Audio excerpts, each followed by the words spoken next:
Okay, my name is Paweł, and I came here from Poland, where I live recently for 15 years in south of the Poland in Kraków. I'm in the industry for 10 years, and my experience comes from the working for the cocktail bars. So now actually opening my own bar after several years of experience. So this would be called Hanashi, and the idea is to be an omakase cocktail bar style. So I always consider myself to be a self-taught. So after my grandfather died, I inherited a lot of collection of the unique bottles. But since I was quite young over there, so I didn't want to just use it in an improper way. So that's why I read about it, used to mix them, and then it became my hobby. After I finished my studies, administration, I decided to use my hobby as a part of my profession. So that's why I became bartenders. So out of hobby and passion, I made occupation, and here I am. So first cocktail which we'll be making today is the Moonlight Sonata, which was inspired by the life and the composing of the Frédéric Chopin, which is very popular in the Japanese culture, but of course was born in the Poland. So that's why we'll be making them martini-style cocktail based on the Chopin vodka, which is very popular in Poland. We'll be using the version of the potato, which is much more milder. So the cocktail itself, it won't be that hard. So we'll be accustomed to much more variety of the people. And we'll be using the CHOYA extra years, which will give us very nice fruity ume flavor, which will connect with the potato vodka very nicely.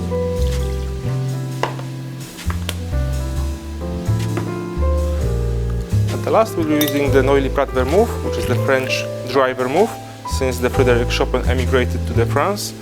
And it will give us lots of the herbal notes and a little bit of dryness from the wine itself.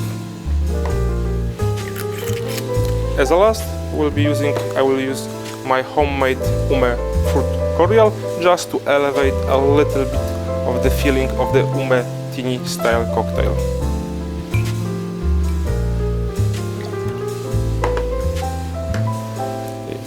Add some ice to chill it properly, because it's still a martini, so it has to be cold.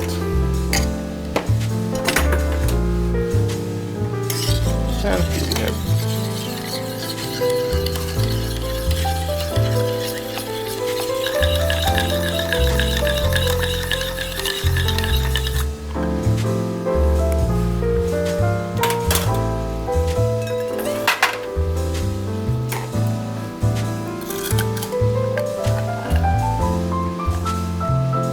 So we have a chilled cocktail. As a garnish, we'll use an ume fruit, which will work perfectly. And as you can see, we have the perfect color for the moonlight as rising. So here we have a Moonlight Sonata cocktail.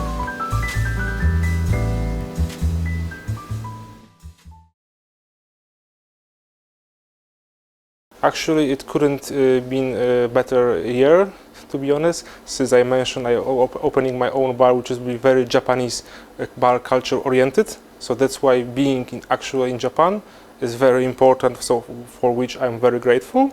And since I can learn about the Japanese culture, history, and discover so many different flavors, it's very important to me, and I'm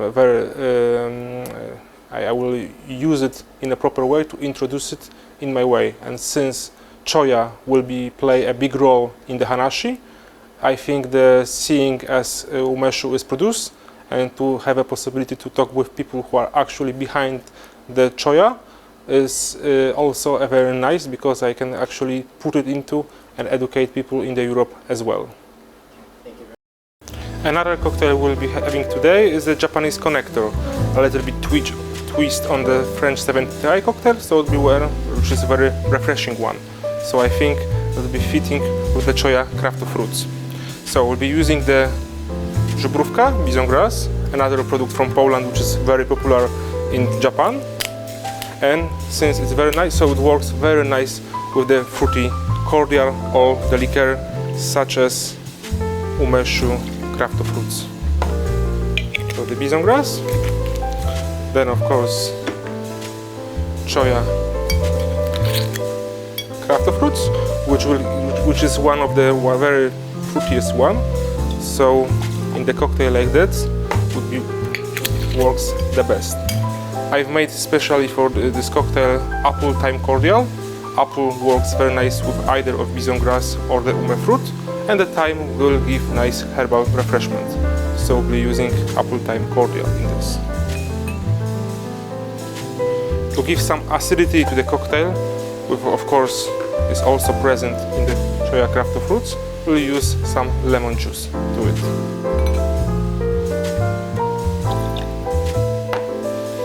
Then we have to give some nice shake it to chill, and a little bit connects cocktails perfectly.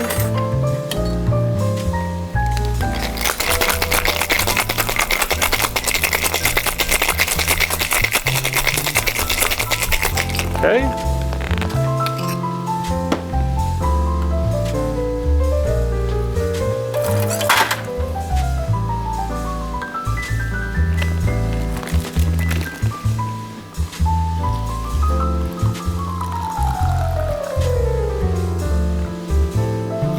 And we will top it, instead of the usual sparkling wine, we'll be using of course the choya umeshu, which will give another layer, the third one of the ume fruit in this cocktail.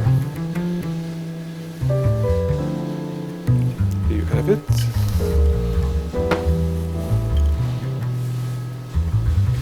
And this is the Japanese connector, so meeting Poland and Japan in one cocktail. Here you have it.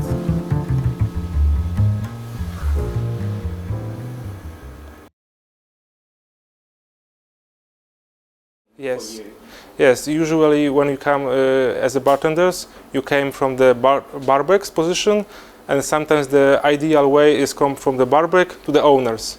And I'm glad that I could actually put into this kind of the career like that. And I have idea of the Hanashi actually for 2-3 years. So I'm very happy that I can actually pursue it now.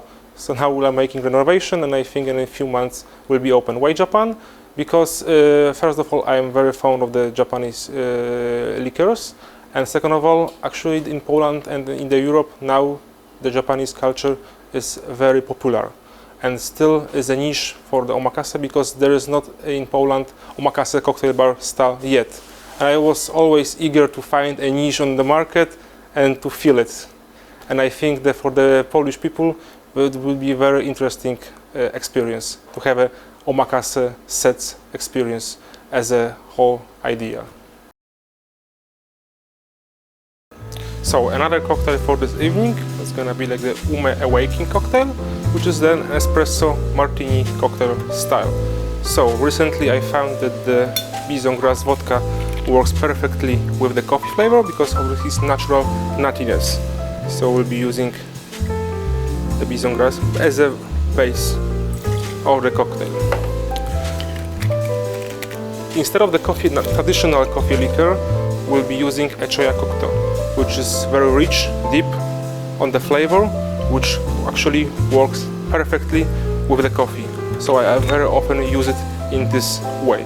So we're using choya cocktail, and it will give us also a natural ume flavor. So ume and the coffee is also a nice combination. Recently in the Europe, coffee cocktails are much more popular these days. So espresso martini, so obviously a coffee. So we will add a portion of the espresso. And I brought from Poland some dry plum, but the European style, to give another layer of the plum natural fruity flavor. So I made out of this syrup. So we'll be touching just a touch to give some extra sweetness to the cocktail instead of the traditional vanilla syrup. In espresso martini, very important is the foam, so we'll need to hard shake it.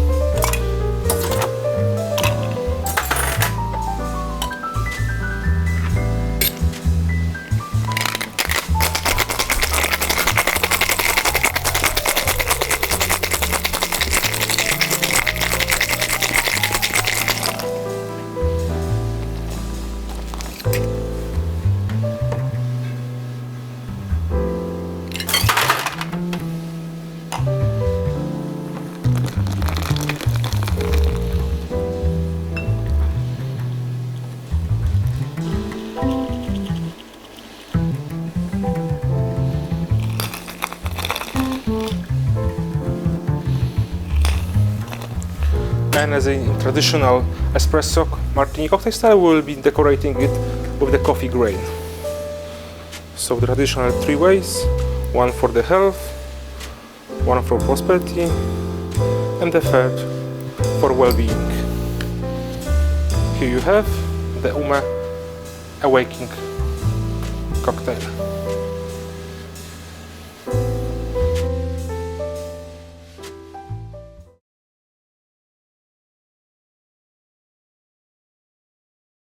Yes, I think when I'm here, and I've been here for like 6 days so far, and I will be here at least 5 more. I think what I found, like the Japanese culture and your heritage is very rich. So I think this is something you have to be proud of. But I think this is also something you can share with other culture to introduce people to this your culture, your history, your flavors. Because mixing this with others can introduce people to Japan and to other flavors, and to also show the Choya, we also be introduced to the Europe people, and then you can like mindfully and like in the manner way a little bit introduce people to how they can actually use it in the proper way. Okay, thank you. So for the last cocktail of today evenings, we'll be having the Autumn Symphony.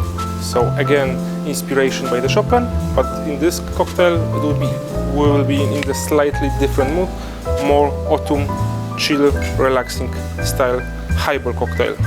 So we'll be using the Choya, we're using the Chopin rye vodka, which is much more sharper, which will withstand the ginger cordial we'll be having in the second.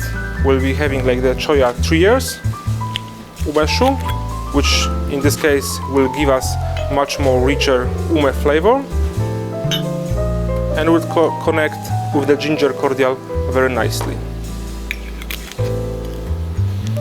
Now we have like I've made like the homemade ginger rosemary cordial.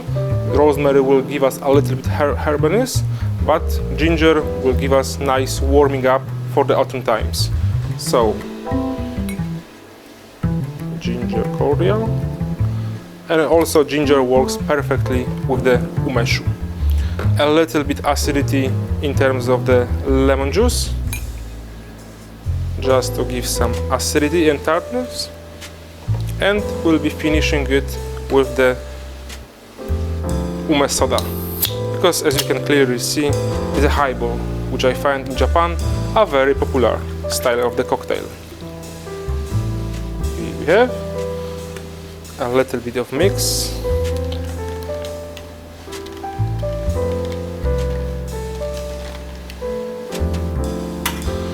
And as a garnish, we'll be using a rosemary herbs, just to give us a nice herbal sense of the cocktail. Here you have the Autumn Symphony.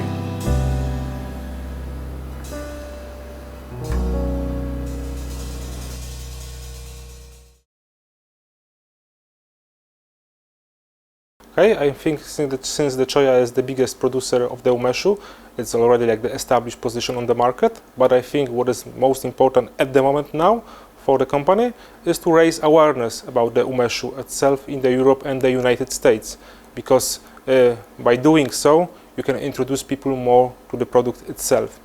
And also, since I am a bartender, so Choya actually is the best to using as a cocktails ingredients.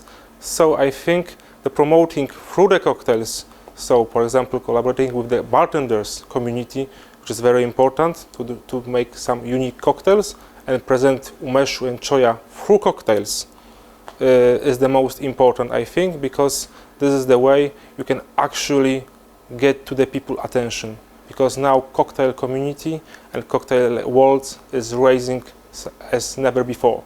So I guess introducing umeshu and Choya through cocktails is the best way to get, I think, people attention and raise awareness of us as umeshu product on its own, because it's still, whether in Japan is things that is very popular, still in the Europe you have to educate a little bit people about the category of the product, which is umeshu and Choya.